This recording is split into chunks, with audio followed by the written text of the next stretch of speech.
Hello? Ay, Wala ka na pala sa homicide? Operator ka na ngayon? hindi, pinababantay lang sa akin to eh. Mapo ka muna, Lea. Thank you, John Paul. Thank you. Nag-iisa ka yata. Wala kasi ang daddy nasa kantin kumakain. Mabuti naman. Walang sumusunod sa yung Doberman. Wala naman kaming aso Tatay mo. Mahigpit pa sa aso. Kanya tuloy, hindi na kita nakakausap eh. Sandali lang. Ikaw ba, Lea? Talagang anak ni Colonel Macanto? Oo naman. May kamalasan ka rin, ano? Dahil maganda siguro nanay mo. Ay, ubod talaga ng ganda, Mami. Ubod ng ganda. Doon ka nagmana.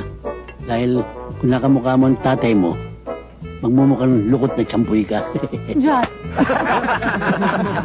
Dahil ikaw, maganda ka pa kay Talia. Wow. Ang tatay mo, mukhang tuliya.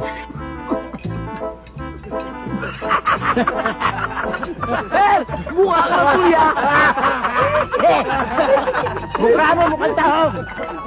Kaya palagay ko ito ng timing. Ano yun?